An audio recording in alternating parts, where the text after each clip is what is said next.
Well, good evening. Is my microphone on? Okay. I apologize. I read the wrong gospel.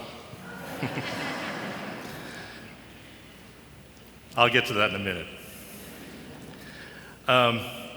Sometimes in our lives, events or things happen that can literally change our lives, or at least make us look at life differently. One such event happened to me the Wednesday before Christmas. I went into the hospital for a very routine procedure. It only takes 15, 20 minutes. They knock you out. The procedure went fine. And as they were patching me up, I stopped breathing. And consequently, my heart stopped beating. They performed CPR on me for a little over a minute. And not to state the obvious, but it worked.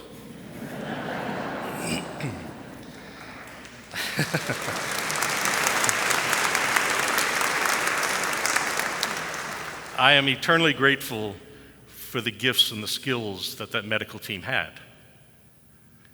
They kept me overnight to do some exams on me and tests and see what happened. And I'm not going to get into that now. When I got home, the magnitude of that event struck me. Because the first thing I thought was, my wife could have been planning my funeral instead of planning Christmas dinner. So over the few weeks after that, I've had time to think about it. Had time to think about what this means. And for now, I've come up with three things. The first thing is a genuine appreciation for the gifts that God gives me every day. Now, I thought I always appreciated things, but I really appreciate things now. The second thing is, and we hear this all the time, but it's easy to, yeah, type of thing. But it's the quickness of life, and it can all end like that. The third thing that I've taken from this, is that why? Why am I still here? So clearly, God has an assignment, a job for me. There's something He wants me to do. He's calling me to do something. I don't know what that is at this point, but my prayer since then has been, when that moment arrives, God, please let me recognize it and answer it fully.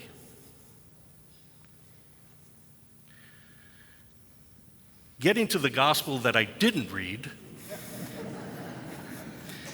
it's the gospel where Jesus is calling the apostles, the fishermen, and He sees them on the side and He says, "Come, follow me. I've got something for you to do. I've got an assignment for you. I recognize your gifts and your talents, and I need them." And how do they respond? Immediately they say, yes, we'll follow you. Now that whole situation is kind of backwards, because back in the time of Christ, people wanted to follow rabbis, to learn from them. And they would always go to the rabbi, "Rabbi, may I follow you? May I learn from you?" But in this gospel, Jesus is calling the person, saying, "I want you to follow me, because you have something that I need to spread this ministry." Powerful stuff. Now, I'm sure over the years, you've heard me preach about our gifts and our talents. That we're all gifted people. We're all given gifts. We're all given talents. We're all given certain blessings. And all God asks of us is to use those gifts and those talents to serve His people, to build up His kingdom here on earth,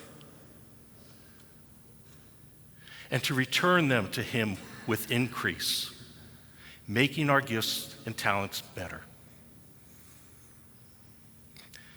Now, if I was to venture a guess, I would say there are probably three types of people out here tonight. The first type are the ones that know their gifts and their talents and use them in ministry, use them to serve other people. I thank you for doing that. Please don't stop doing that. We need that. The second type of person is one that may know their gifts and their talents, but not sure how to use them to serve other people. And the third type might be somebody that does not know what they're gifted with at this point, not able to recognize it. If that's the case, here's a little way of kind of figuring it out. When you're doing something, what gives you the most pleasure? What swells your heart? What makes you feel full? Chances are that's where your gifts and your talents lie. The apostles weren't the only ones being called. We're being called today, constantly, by Jesus Christ. He needs us to help him spread his ministry. When he died on the cross and rose, and the church began, that wasn't the end of it. He needs us to carry it on, to help each other, to serve each other. Now, this weekend and tonight, in the parish hall, we have what we call a ministry fair. And it's to showcase a number of the ministries we have in this parish. We have over 100 ministries in this parish. It's tremendous. Not all of them are there, but a good number of them are over there. I would invite each and every one of you, I know it's Sunday night, school's tomorrow, work's tomorrow. Please take a few minutes before you jump into your car, walk across the courtyard, and go visit the tables over there. Grab some paperwork. If you feel called to something, just grab it, take it home and pray about it. There's plenty of people over there to give you information about it and things like that. Quite frankly, we need you. As a parish, we need you. It seems that COVID took a toll on a lot of our ministers in terms of saying, I can't do this anymore, I'm not going to do it.